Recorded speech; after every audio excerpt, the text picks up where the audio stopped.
Welcome to this YouTube channel. In this video we are going to talk about a complete guide for health and fitness.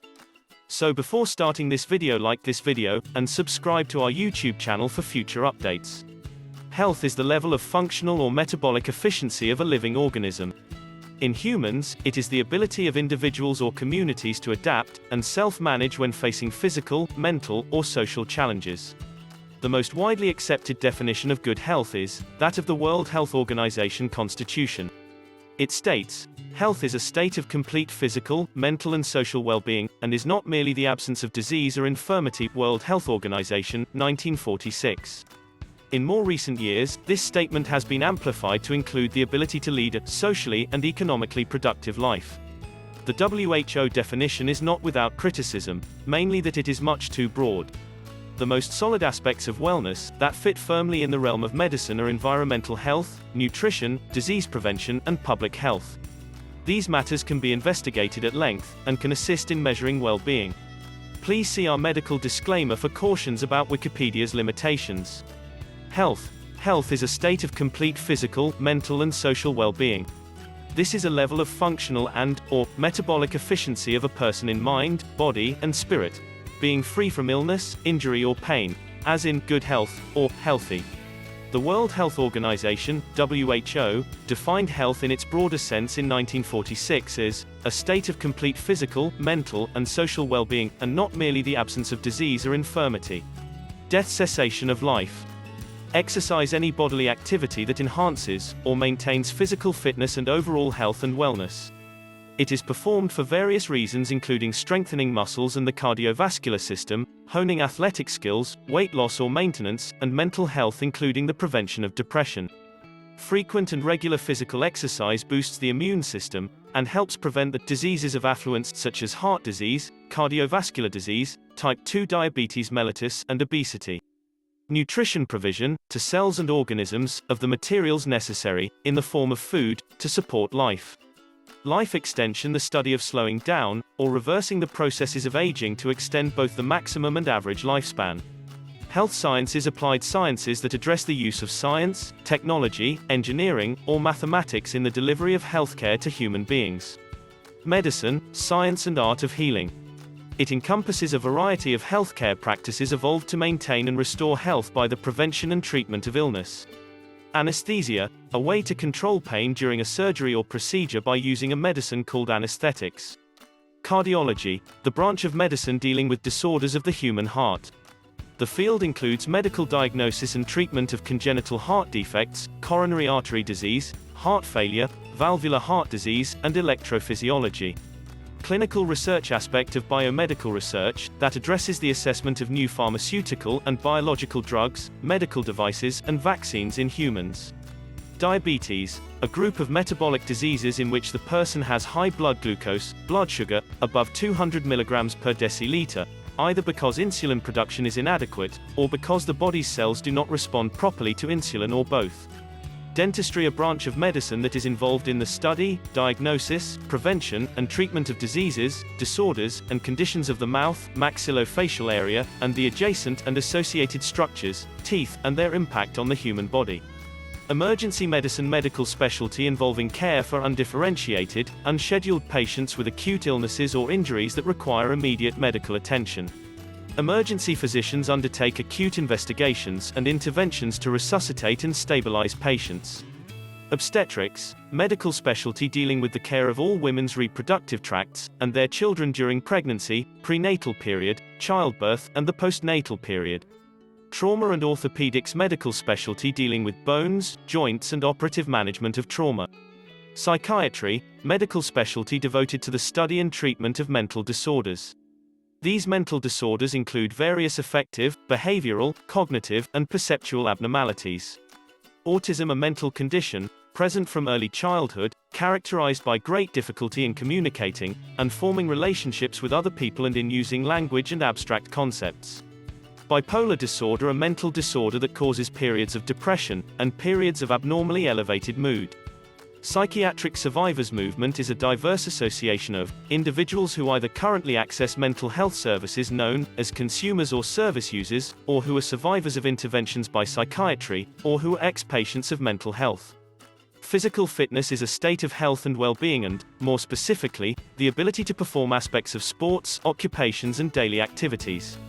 Physical fitness is generally achieved through proper nutrition, moderate vigorous physical exercise, and sufficient rest.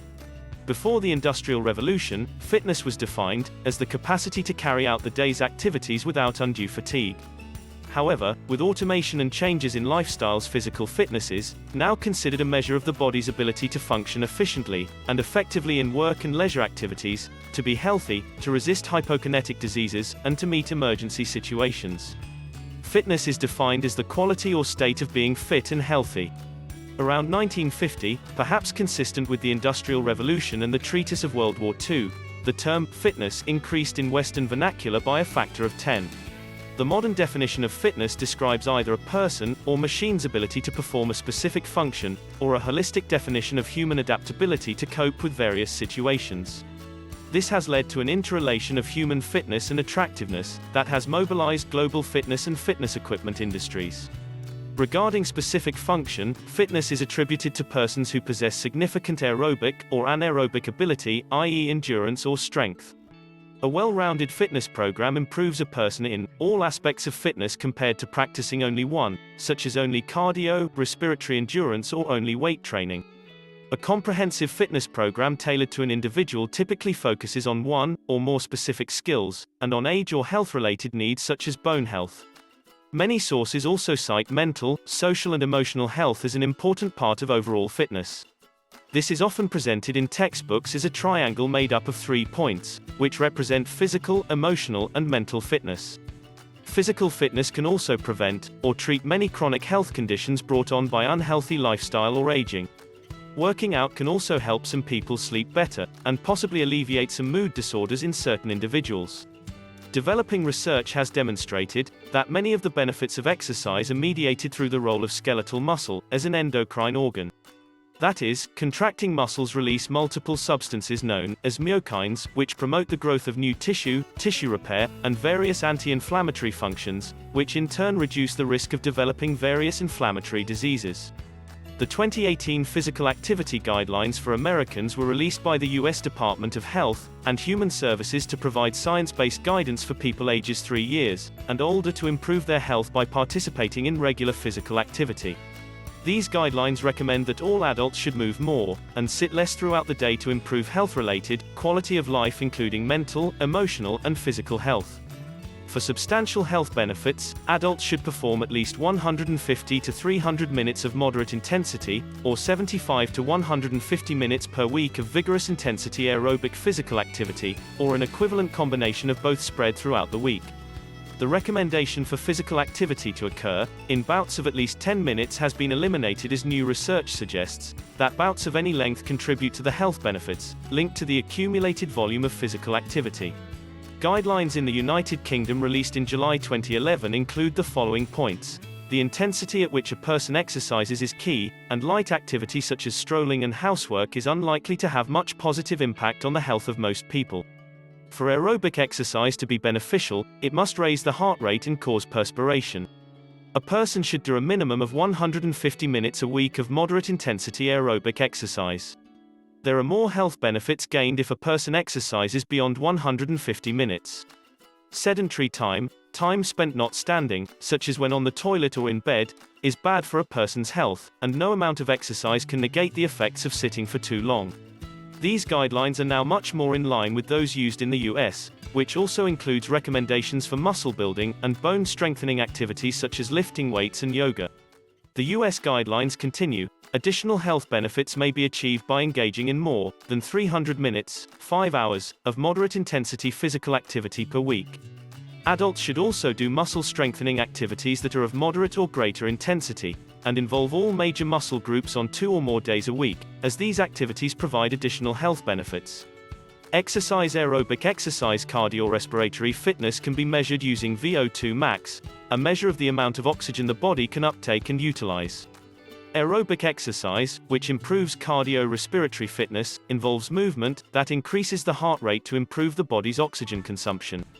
This form of exercise is an important part of all training regimens, ranging from professional athletes to the everyday person. Also, it helps increase stamina. Examples are jogging, running at a steady and gentle pace. This form of exercise is great for maintaining weight and building a cardiovascular base to later perform more intense exercises. Elliptical training. This is a stationary exercise machine used to perform walking or running without causing excessive stress on the joints.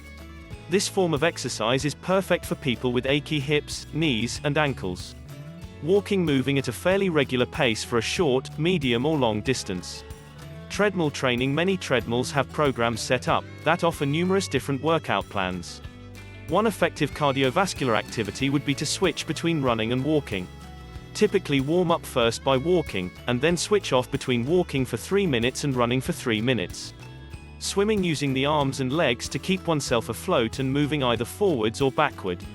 This is a good full body exercise for those who are looking to strengthen their core, while improving cardiovascular endurance.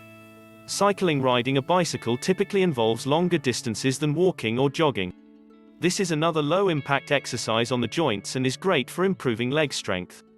Anaerobic exercise. Anaerobic exercise features high-intensity movements performed in a short period of time. It is a fast, high-intensity exercise that does not require the body to utilize oxygen to produce energy. It helps to promote strength, endurance, speed, and power, and is used by bodybuilders to build workout intensity.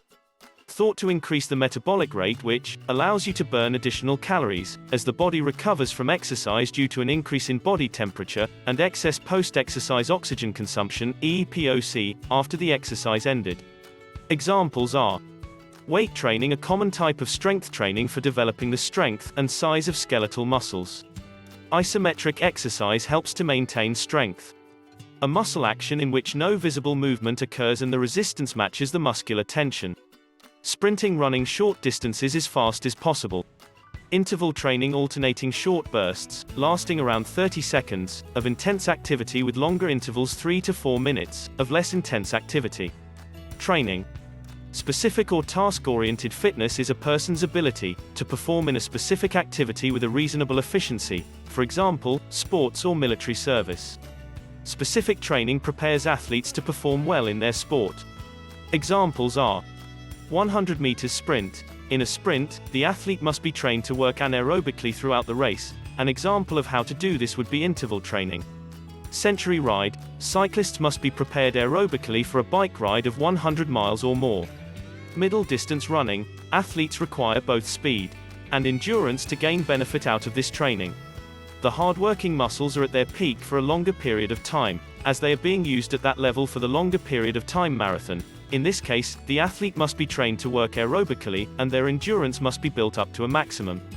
Many firefighters and police officers undergo regular fitness testing to determine if they are capable of the physically demanding tasks required of the job. Members of armed forces are often required to pass a formal fitness test. For example, soldiers of the U.S. Army must be able to pass the Army Physical Fitness Test, APFT. Hill sprints requires a high level of fitness to begin with. The exercise is particularly good for the leg muscles. The Army often trains to do mountain climbing and races. Plyometric and isometric exercises, an excellent way to build strength and increase muscular endurance. Sand running creates less strain on leg muscles than running on grass or concrete. This is because sand collapses beneath the foot, softening the landing. Sand training is an effective way to lose weight and become fit, as more effort is needed 1.5 times more to run on the soft sand than on a hard surface. Aquajogging is a form of exercise that decreases strain on joints and bones. The water supplies minimal impact, clarification needed, to muscles and bones, which is good for those recovering from injury. Furthermore, the resistance of the water, as one jogs through it, provides an enhanced effect of exercise. The deeper you are, the greater the force needed to pull your leg through. Swimming. Squatting exercise helps in enhancing a swimmer's start. For physical fitness activity to benefit an individual, the exertion triggers a response called a stimulus. Exercise with the correct amount of intensity, duration, and frequency can produce a significant amount of improvement. The person may overall feel better, but the physical effects on the human body take weeks or months to notice and possibly years for full development. For training purposes, exercise must provide a stress or demand on either a function or tissue. To continue improvements, this demand must eventually increase little over an extended period of time. This sort of exercise training has three basic principles: overload, specificity, and progression. These principles are related to health but also enhancement of physical working capacity. High-intensity interval training.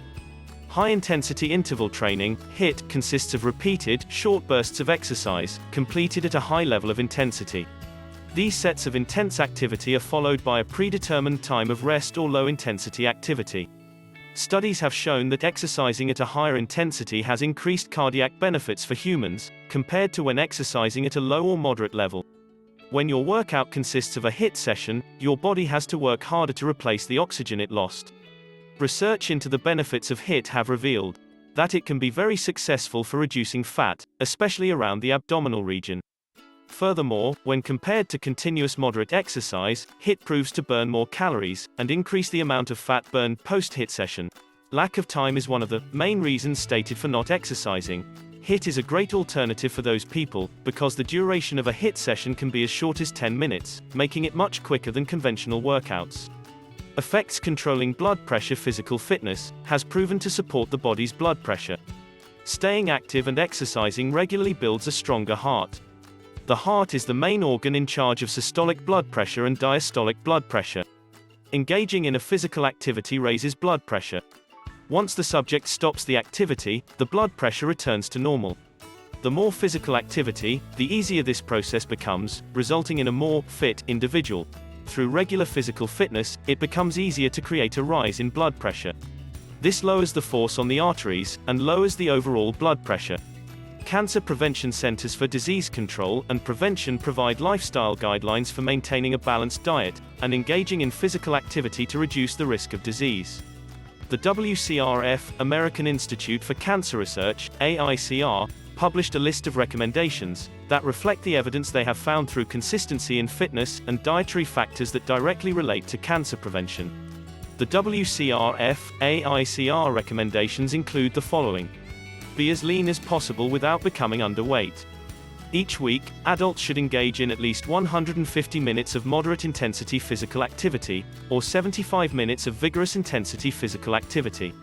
Children should engage in at least 1 hour of moderate or vigorous physical activity each week. Be physically active for at least 30 minutes every day. Avoid sugar and limit the consumption of energy-packed foods.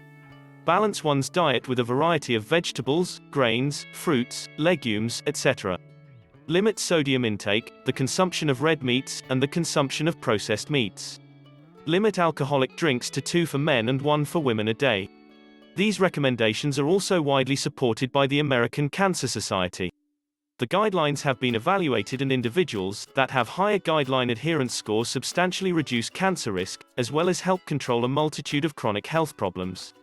Regular physical activity is a factor that helps reduce an individual's blood pressure and improves cholesterol levels, 2 key components that correlate with heart disease and type 2 diabetes.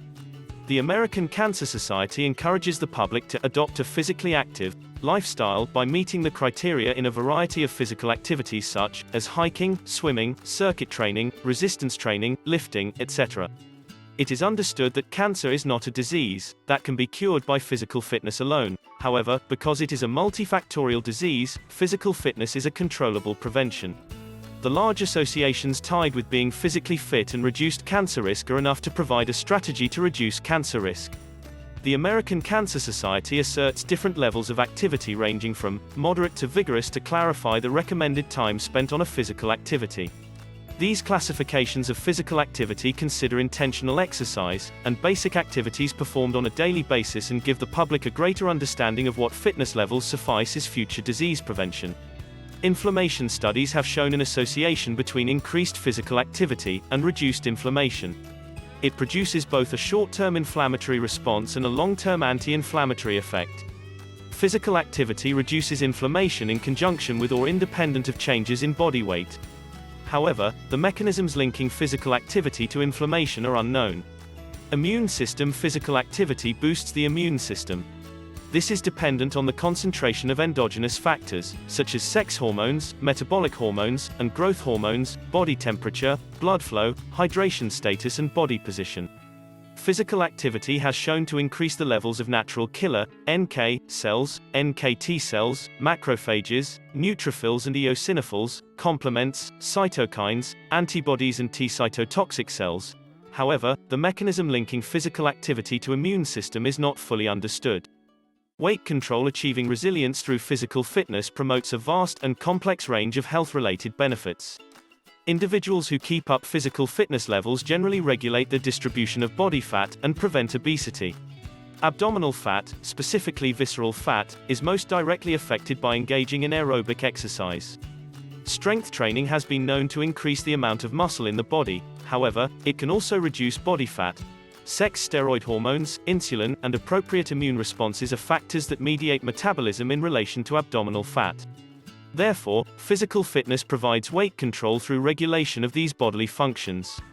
Menopause and physical fitness. Menopause is often said to have occurred when a woman has had no vaginal bleeding for over a year since her last menstrual cycle.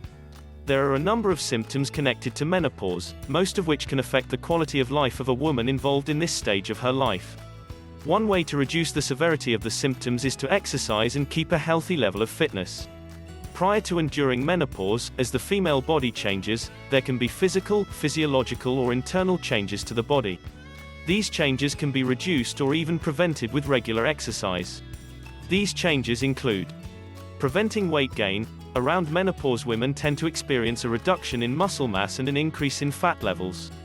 Increasing the amount of physical exercise undertaken can help to prevent these changes. Reducing the risk of breast cancer. Weight loss from regular exercise may offer protection from breast cancer. Strengthening bones. Physical activity can slow the bone loss associated with menopause, reducing the chance of bone fractures and osteoporosis.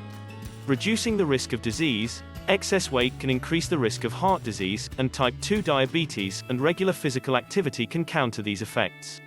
Boosting mood. Being involved in regular activities can improve psychological health, an effect that can be seen at any age and not just during or after menopause. The Melbourne Women's Midlife Health Project followed 438 women over an 8-year period, providing evidence showing that even though physical activity was not associated with VMS in this cohort at the beginning, women who reported they were physically active every day at the beginning were 49% less likely to have reported bothersome hot flushes. This is in contrast to women whose level of activity decreased, and were more likely to experience bothersome hot flushes. Mental health. Studies have shown that physical activity can improve mental health and well-being. This improvement is due to an increase in blood flow to the brain, allowing for the release of hormones as well as a decreased stress hormones in the body like cortisol and adrenaline, while also stimulating the human body's mood boosters and natural painkillers. But exercise can help take your worries off of whatever that is troubling, and it can help build confidence. As physical activity is performed on a consistent basis, these trends improve, and thus exercise is effective in relieving symptoms of depression and anxiety, positively impacting mental health, and bringing about several other benefits, such as the following. Physical activity has been linked to the alleviation of depression and anxiety symptoms. In patients suffering from schizophrenia, physical fitness has been shown to improve their quality of life and decrease the effects of schizophrenia. Being fit can improve one's self-esteem. Working out can improve one's mental alertness, and it can reduce fatigue. Studies have shown a reduction in stress levels. Increased opportunity for social interaction, allowing for improved social skills. To achieve some of these benefits, the Centers for Disease Control and Prevention suggests at least 30 to 60 minutes of exercise 3 to 5 times a week. History. Physical fitness has always been an important part of life. It is theorized that when people left a hunter-gatherer lifestyle and formed fixed communities based around agriculture, that physical fitness levels declined. This is not to say that levels of physical labor decreased, but that the type of work undertaken was not necessarily as conducive to a general level of fitness. As such, regimented fitness regimes were either invented or became more common. This was especially the case in classical civilizations such as ancient Greece and Rome. In Greece, physical fitness was considered to be an essential component of a healthy life, and it was the norm for men to frequent a gymnasium. Physical fitness regimes were also considered to be of paramount importance in a nation's ability to train soldiers for an effective military force. Partly for these reasons, organized fitness regimes have been in existence throughout known history, and evidence of them can be found in many countries. Gymnasiums, which would seem familiar today, began to become increasingly common in the 19th century. The Industrial Revolution had led to a more sedentary lifestyle for many people, and there was an increased awareness that this had the potential to be harmful to health. This was a key motivating factor for the forming of a physical culture movement, especially in Europe and the USA. This movement advocated increased levels of physical fitness for men, women, and children, and sought to do so through various forms of indoor and outdoor activity and education. In many ways, it laid the foundations for modern fitness culture. A healthy diet is a diet that helps maintain or improve overall health. A healthy diet provides the body with essential nutrition, fluid, macronutrients, micronutrients, and adequate food energy. A healthy diet may contain fruits, vegetables, and whole grains, and may include little to no processed food or sweetened beverages. The requirements for a healthy diet can be met from a variety of plant-based and animal-based foods, although a non-plant source of vitamin B12 is needed for those following a vegan diet. Various nutrition guides are published by medical and governmental institutions to educate individuals on what they should be eating to be healthy. Nutrition facts labels are also mandatory in some countries to allow consumers to choose between foods based on the components relevant to health.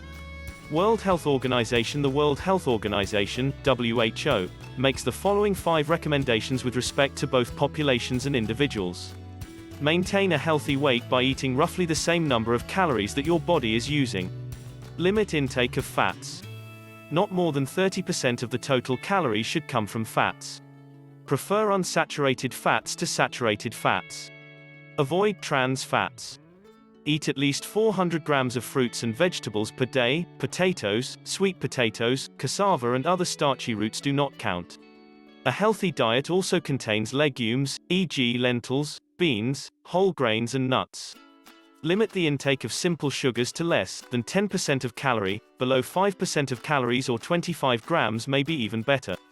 Limit salt, sodium from all sources and ensure that salt is iodized.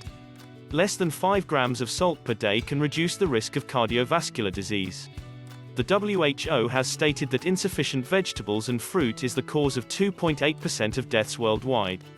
Other WHO recommendations include ensuring that the foods chosen have sufficient vitamins and certain minerals, avoiding directly poisonous e.g. heavy metals, and carcinogenic, e.g. benzene, substances, avoiding foods contaminated by human pathogens, e.g. E. coli, tapeworm eggs, and replacing saturated fats with polyunsaturated fats in the diet, which can reduce the risk of coronary artery disease and diabetes. Exercise is any bodily activity that enhances or maintains physical fitness and overall health and wellness. It is performed for various reasons: to aid growth and improve strength, preventing aging, developing muscles and the cardiovascular system, honing athletic skills, weight loss or maintenance, improving health, and also for enjoyment. Many individuals choose to exercise outdoors, where they can congregate in groups, socialize, and enhance well-being. In terms of health benefits, the amount of recommended exercise depends upon the goal, the type of exercise, and the age of the person. Even doing a small amount of exercise is healthier than doing none.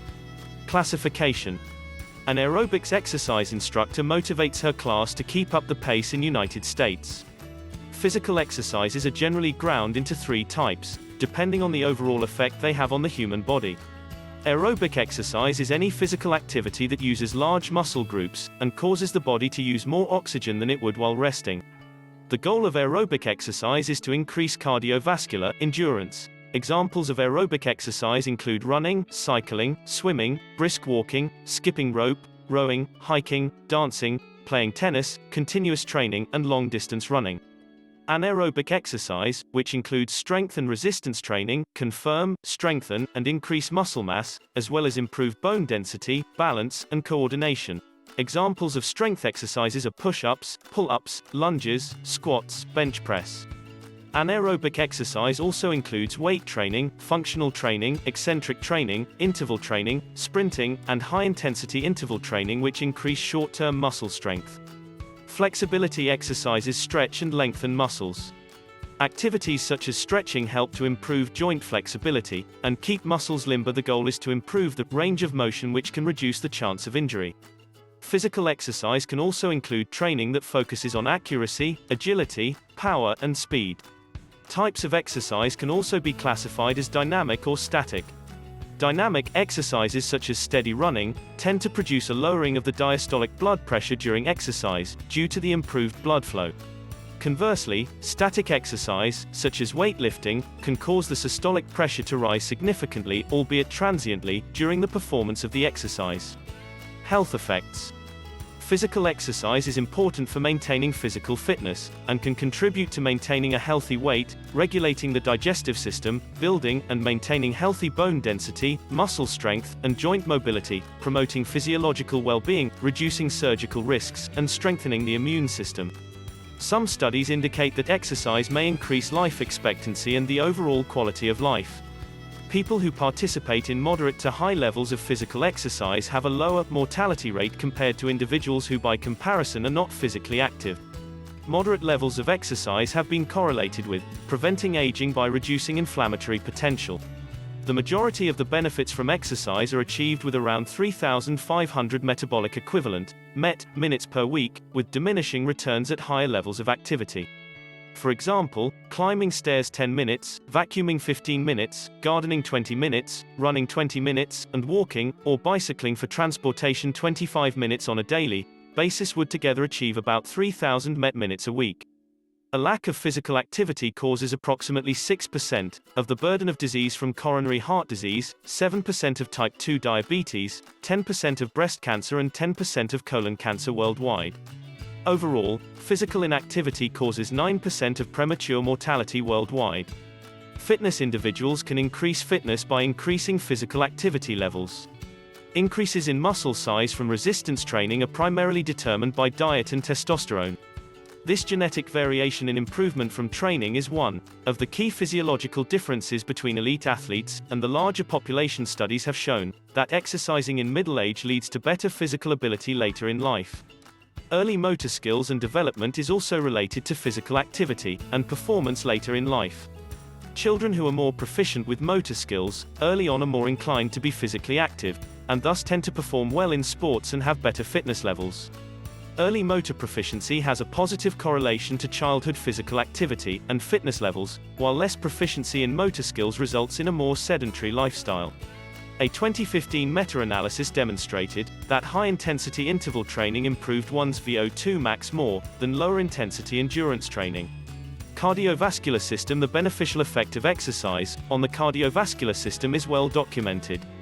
There is a direct correlation between physical inactivity and cardiovascular disease, and physical inactivity is an independent risk factor for the development of coronary artery disease. Low levels of physical exercise increase the risk of cardiovascular diseases mortality. Children who participate in physical exercise experience greater loss of body fat and increased cardiovascular fitness. Studies have shown that academic stress in youth increases the risk of cardiovascular disease in later years. However, these risks can be greatly decreased with regular physical exercise. There is a dose-response relationship between the amount of exercise performed from approximately 700 to 2,000 kilocalories of energy expenditure per week, and all-cause mortality and cardiovascular disease mortality in middle-aged and elderly men. The greatest potential for reduced mortality is seen in sedentary individuals who become moderately active. Studies have shown that since heart disease is the leading cause of death in women, regular exercise in aging women leads to healthier cardiovascular profiles. Most beneficial effects of physical activity on cardiovascular disease mortality can be attained through moderate intensity activity, 40 to 60% of maximal oxygen uptake, depending on age. Persons who modify their behavior after myocardial infarction to include regular exercise have improved rates of survival. Persons who remain sedentary have the highest risk for all-cause and cardiovascular disease mortality. According to the American Heart Association, exercise reduces the risk of cardiovascular diseases, including heart attack and stroke. Immune system. Although there have been hundreds of studies on physical exercise and the immune system, there is little direct evidence on its connection to illness. Epidemiological evidence suggests that moderate exercise has a beneficial effect on the human immune system, an effect which is modeled in a J-curve.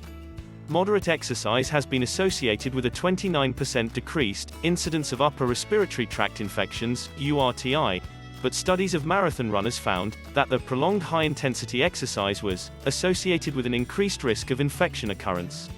However, another study did not find the effect. Immune cell functions are impaired following acute sessions of prolonged, high-intensity exercise, and some studies have found that athletes are at a higher risk for infections. Studies have shown that strenuous stress for long durations, such as training for a marathon, can suppress the immune system by decreasing the concentration of lymphocytes. The immune systems of athletes and non-athletes are generally similar.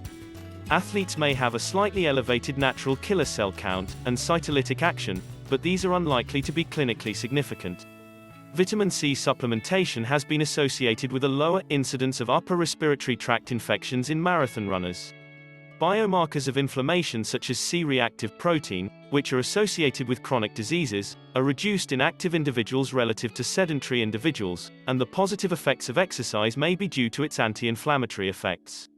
In individuals with heart disease, exercise interventions lower blood levels of fibrinogen and C-reactive protein, an important cardiovascular risk marker.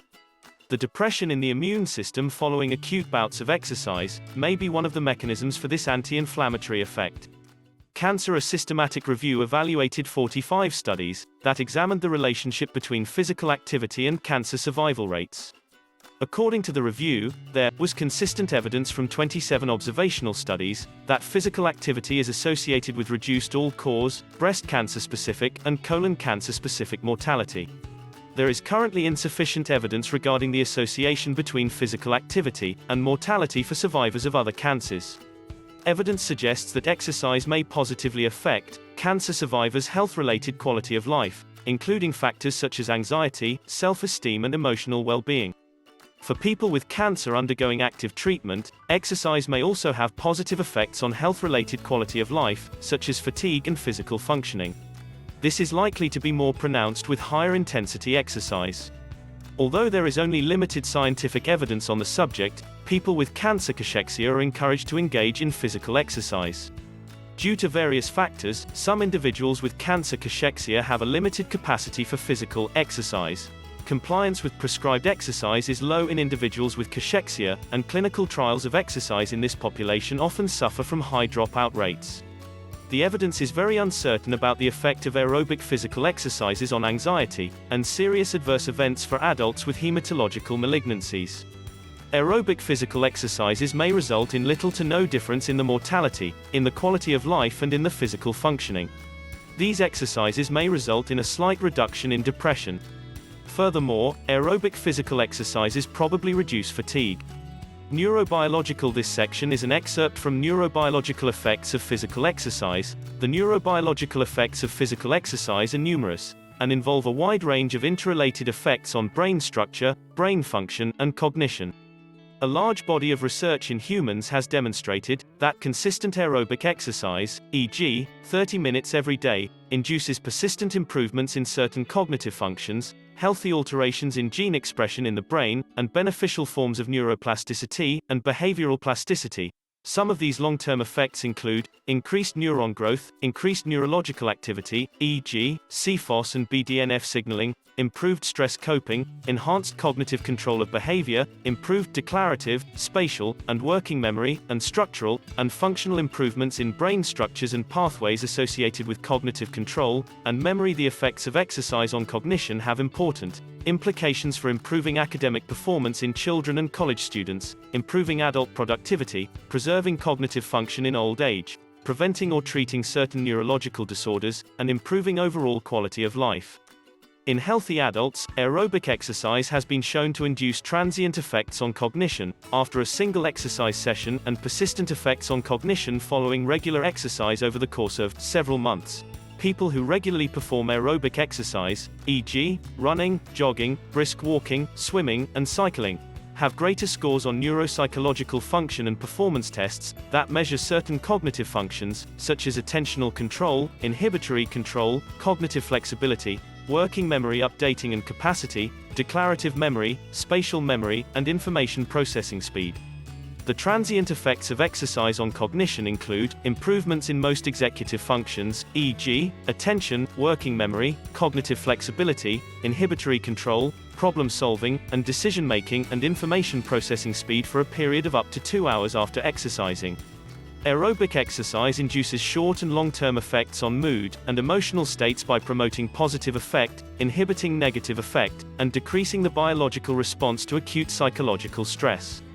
Over the short term, aerobic exercise functions as both an antidepressant and euphoriant, whereas consistent exercise produces general improvements in mood and self-esteem.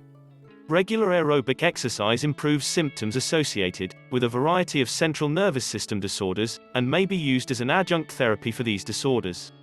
There is clear evidence of exercise treatment efficacy for major depressive disorder and attention deficit hyperactivity disorder. The American Academy of Neurology's clinical practice guideline for mild cognitive impairment indicates that clinicians should recommend regular exercise 2 times per week to individuals who have been diagnosed with this condition. Reviews of clinical evidence also support the use of exercise as an adjunct therapy for certain neurodegenerative disorders, particularly Alzheimer's disease and Parkinson's disease. Regular exercise is also associated with a lower risk of developing neurodegenerative disorders. A large body of preclinical evidence and emerging clinical evidence supports the use of exercise as an adjunct therapy for the treatment and prevention of drug addictions. Regular exercise has also been proposed as an adjunct therapy for brain cancers. Depression. This section is an excerpt from Neurobiological Effects of Physical Exercise section. Major depressive disorder. A number of medical reviews have indicated that exercise has a marked and persistent antidepressant effect in humans, an effect believed to be mediated through enhanced BDNF signaling in the brain. Several systematic reviews have analyzed the potential for physical exercise in the treatment of depressive disorders. The 2013 Cochrane Collaboration Review on Physical Exercise for Depression noted that, based upon limited evidence, it is more effective than a control intervention, and comparable to psychological or antidepressant drug therapies. 3 subsequent 2014 systematic reviews that included the Cochrane Review in their analysis concluded with similar findings. One indicated that physical exercise is effective as an adjunct treatment, i.e., treatments that are used together with antidepressant medication. The other 2 indicated that physical exercise has marked antidepressant effects, and recommended the inclusion of physical activity as an adjunct treatment for mild-moderate depression and mental illness in general. One systematic review noted that yoga may be effective in alleviating symptoms of prenatal depression. Another review asserted that evidence from clinical trials supports the efficacy of physical exercise as a treatment for depression over a 2 to 4 month period. These benefits have also been noted in old age, with a review conducted in 2019 finding that exercise is an effective treatment for clinically diagnosed depression in older adults. A meta-analysis from July 2016 concluded that physical exercise improves overall quality of life in individuals with depression relative to controls. Continuous aerobic exercise can induce a transient state of euphoria, colloquially known as a runner's high in distance running or a rower's high in crew, through the increased biosynthesis of at least 3 euphoriant neurochemicals: anandamide, an endocannabinoid, beta-endorphin, an endogenous opioid, and phenethylamine, a trace amine and amphetamine analog. Sleep. Preliminary evidence from a 2012 review indicated that physical training for up to 4 months may increase sleep quality in adults over 40 years of age. A 2010 review suggested that exercise generally improved sleep for most people, and may help with insomnia, but there is insufficient evidence to draw detailed conclusions about the relationship between exercise and sleep. A 2018 systematic review and meta-analysis suggested that exercise can improve sleep quality in people with insomnia. Libido. One 2013 study found that exercising improved sexual arousal problems related to antidepressant use. Mechanism of effect. Skeletal muscle resistance training and subsequent consumption of a protein-rich meal promotes muscle hypertrophy and gains in muscle strength by stimulating myofibrillar muscle protein synthesis, MPS, and inhibiting muscle protein breakdown, MPB.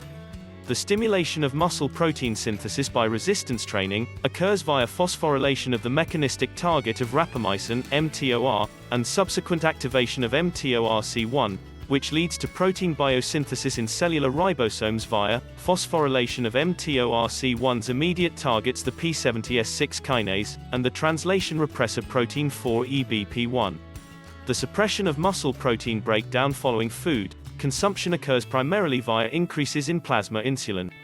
Similarly, increased muscle protein synthesis via activation of mTORC1 and suppressed muscle protein breakdown via insulin-independent mechanisms has also been shown to occur following ingestion of beta-hydroxy beta-methylbutyric acid. Aerobic exercise induces mitochondrial biogenesis, and an increased capacity for oxidative phosphorylation in the mitochondria of skeletal muscle, which is one mechanism by which aerobic exercise enhances submaximal endurance performance. These effects occur via an exercise-induced increase in the intracellular AMP/ATP ratio, thereby triggering the activation of AMP-activated protein kinase, AMPK, which subsequently phosphorylates peroxisome, proliferator-activated receptor gamma-CoACTIVATOR1, PGC1, the master regulator of mitochondrial biogenesis. Do you know the difference between fitness and health? Most people believe being healthy and being fit are one and the same. In reality, they can be separate states of physical being.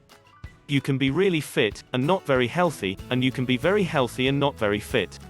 The best benefits are found with trying to get a balance out of both sides. This requires us to identify the difference between fitness and health. So let's define the difference. Health has been defined by the World Health Organization as a state of complete physical, mental and social well-being, and not merely the absence of disease or infirmity. It includes aging well, longevity, quality of life, freedom from pain, etc. Fitness, on the other hand, is defined as a set of attributes that people have, or achieve that relates to the ability to perform physical activity. Fitness is made up of many components, and the following factors need to be considered when discussing fitness levels. Endurance, cardiovascular and cardiorespiratory. This is your body's ability to use and deliver oxygen to your body. Stamina, muscular endurance. This is your body's ability to store, process, and use energy. Strength. This is the ability of your muscles or a muscular unit to apply force. Flexibility, the ability to maximize the range of motion of a joint. Power, the ability of your muscles to maximize their force in a minimum amount of time. Speed, the ability to minimize the amount of time it takes you to accomplish a task or movement. Coordination, the ability to combine several different movement patterns in a single distinct movement. Accuracy, the ability to control a movement in a given direction or intensity. Agility, the ability to minimize the time going from one movement to another. Balance, the ability to control the center of gravity of your body in relation to your support base. Fitness involves activity of some sort that stimulates various systems of the body, and maintains a certain condition within the body. Health, on the other hand, involves every system of the body and is only achieved through a lifestyle that supports health. For instance, if a client of mine tells me that they have neglected to eat properly, ignored the fat content, and ate mostly processed foods, all the exercise in the world couldn't possibly correct the damage done from such a lifestyle. Exercise won't remove the damage from chemicals, or improve immune system damage or weakness from depleted foods. Only sound nutrition can support good health. Of course, fitness can also support health and will improve health if it is part of a way of life. Our health is mainly the result of thousands of daily nutritional decisions. As you continue on your personal health journey, or if you are just getting back on track, ask yourself this simple question: am I on the road to becoming fit and healthy, or just fit? If your answer is just fit, try incorporating other aspects of wellness into a more comprehensive plan that revolves around the combination of physical, mental, emotional, and spiritual health. If it is simply healthy to get the doctor off your back, ask yourself, what can I do to achieve more and live life to the fullest? Healthy is good, but if you can't walk up the stairs without puffing, and being tired all day, or enjoy a holiday, what's it worth? Talk to your exercise physiologist and ensure you are addressing both sides of the equation. Set both health and fitness performance goals. Then step back and watch as you thrive. The largest and most detailed study of its type concludes that there are links between physical fitness and improved cognitive performance. The researchers also show that this boost in mental powers is associated with white matter integrity. A new study tests the theory that a fit body goes with a fit mind. Over recent years, there has been a great deal of research into how bodily fitness might influence the mind. For instance, studies have concluded that physical fitness can reduce trusted source the risk of dementia, relieve trusted source depressive symptoms, and more. There is also evidence that physical activity boosts the cognitive performance of healthy individuals, people of different ages trusted source, and participants with cognitive impairments trusted source. Similarly, some studies have shown positive links between physical fitness and changes trusted source in brain structure. The authors of the latest study in this field, who published their findings in Scientific Reports Trusted Source, note that previous studies had certain limitations. In some cases, for instance, they did not account for variables that could play an important role. As an example, researchers could associate low levels of physical fitness with higher blood pressure. If a study finds that high physical fitness has links with cognitive abilities, scientists could argue that in fact, it is lower blood pressure that boosts cognitive power. The same could apply for several factors that have links with fitness, such as body mass index, BMI, blood glucose levels, and education status. Also, most studies concentrate on only one marker of mental performance at a time, such as memory. As the authors of the current study explain, studies investigating associations between physical fitness, white matter integrity, and multiple differential cognitive domains simultaneously are rare. A fresh look at fitness and the brain, the latest experiment, carried out by scientists from University Hospital Münster in Germany, attempts to fill in some of the gaps. Using a large sample of healthy people, the scientists retested the links between physical fitness, brain structure, and a wide range of cognitive domains. They also wanted to ensure that they accounted for as many confounding variables as possible. Additionally, the scientists wanted to understand whether the link between cognitive ability and physical fitness was associated with white matter integrity. White matter in the brain relays messages between disparate parts of the brain, and coordinates communication throughout the organ. To investigate, the researchers took data from the Human Connectome project, which includes MRI brain scans from 1,206 adults with an average age of 28.8. Some of these participants also underwent further tests. In total, 1,204 participants completed a walking test in which they walked as quickly as they could for 2 minutes. The researchers noted the distance.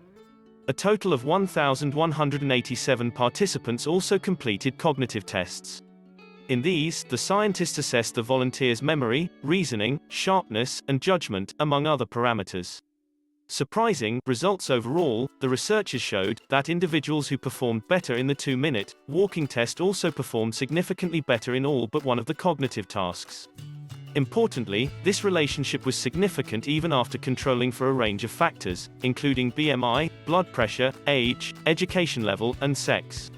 The researchers also associated this cognitive improvement with higher levels of fitness with improvements in the structural integrity of white matter. The authors conclude, with the present work, we provide evidence for a positive relationship between physical fitness and both white matter microstructure as well as cognitive performance in a large sample of healthy young adults. It surprised us to see that even in a young population cognitive performance decreases as fitness levels drop, says lead researcher Dr. Jonathan Reppel. Dr. Reppel continues, we knew how this might be important in an elderly population, which does not necessarily have good health, but to see this happening in 30-year-olds is surprising. This leads us to believe that a basic level of fitness seems to be a preventable risk factor for brain health. More questions. The current study has many strengths, not least the extensive database of MRIs. Dr. Reppel explains that normally, when you are dealing with MRI work, a sample of 30 is pretty good, but the existence of this large MRI database allowed us to eliminate possibly misleading factors, and strengthened the analysis considerably. However, because researchers carried out the tests at one point in time, it is not possible to see how fitness and cognitive ability changes over time. It is also not possible to say that becoming fitter causes a boost in cognitive ability. Future studies will need to ask whether increasing an individual's level of fitness also increases cognitive ability.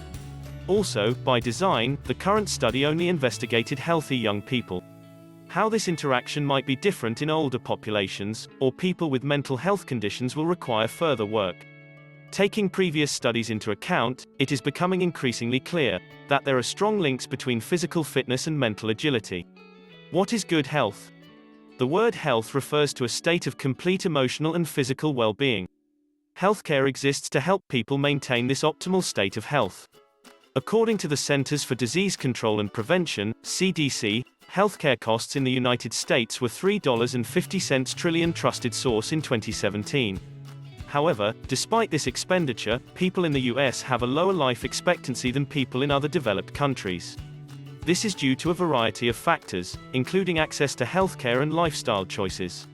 Good health is central to handling stress and living a longer, more active life. In this article, we explain the meaning of good health, the types of health a person needs to consider, and how to preserve good health. What is health?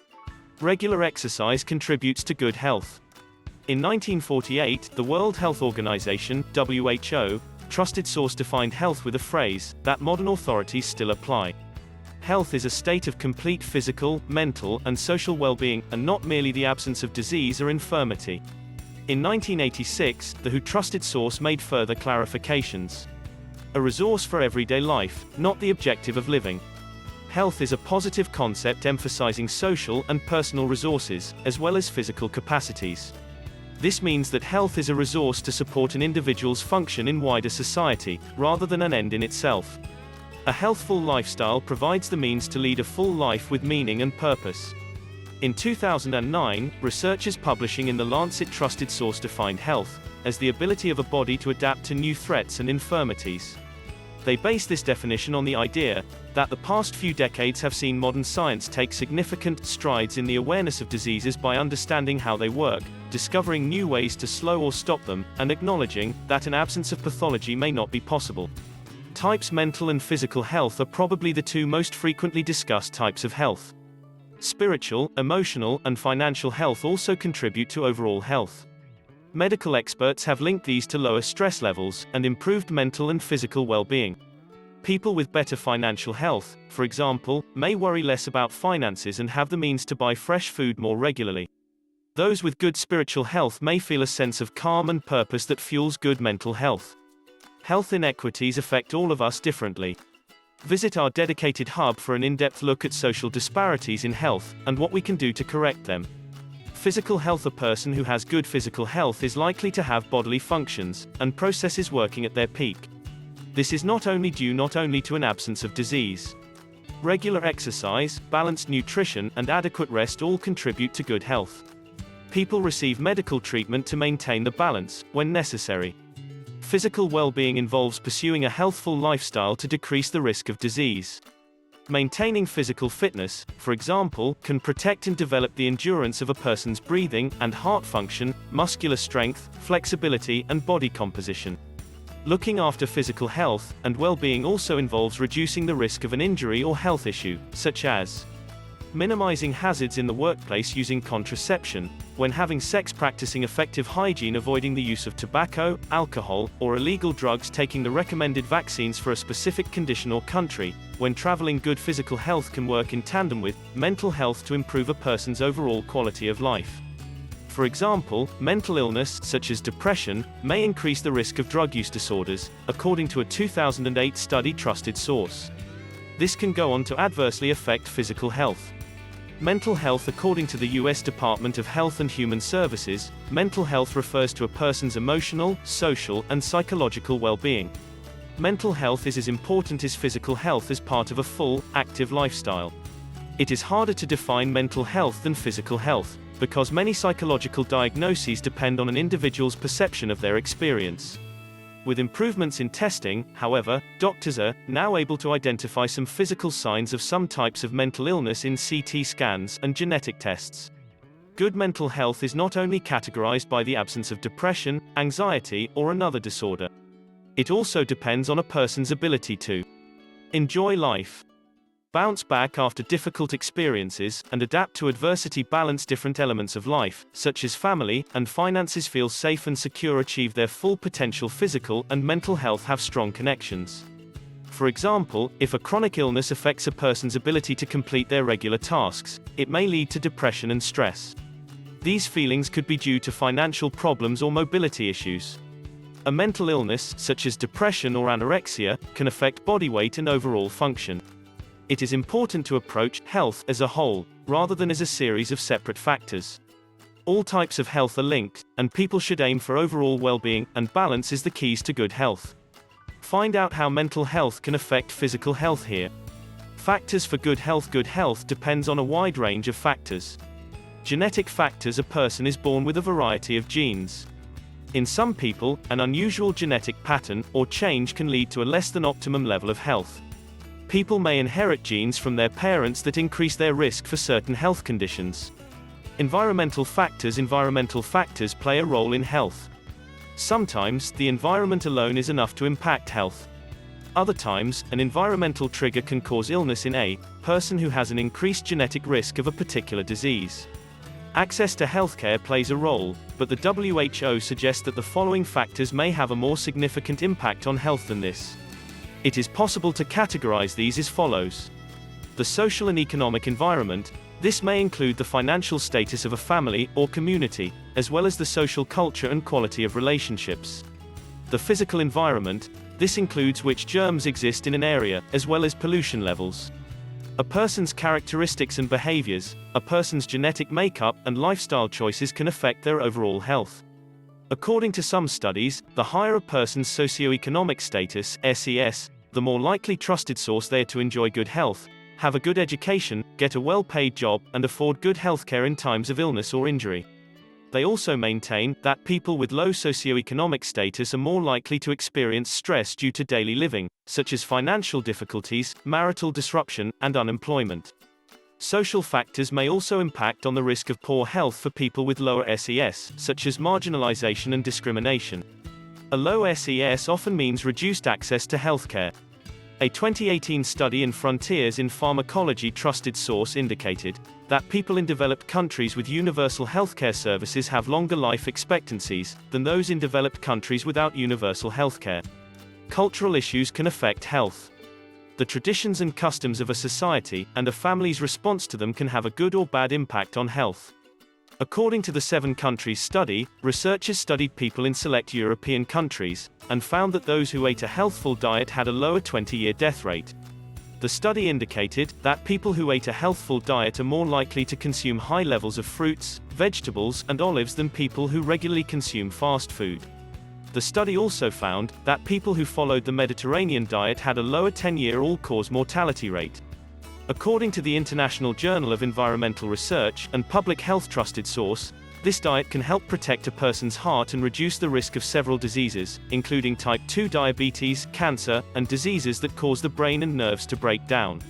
How a person manages stress will also affect their health. According to the National Institute of Mental Health, people who smoke tobacco, drink alcohol, or take illicit drugs to manage stressful situations are more likely to develop health problems than those who manage stress through a healthful diet, relaxation techniques, and exercise. Preserving health. The best way to maintain health is to preserve it through a healthful lifestyle rather than waiting until sickness or infirmity to address health problems. People use the name wellness to describe this continuous state of enhanced well-being. Wellness is the optimal state of health of individuals and groups. There are 2 focal concerns: the realization of the fullest potential of an individual, physically, psychologically, socially, spiritually, and economically, and the fulfillment of one's roles and expectations in the family, community, place of worship, and other settings. Wellness promotes active awareness of and participating in measures that preserve health, both as an individual and in the community. Maintaining wellness and optimal health is a lifelong, daily commitment.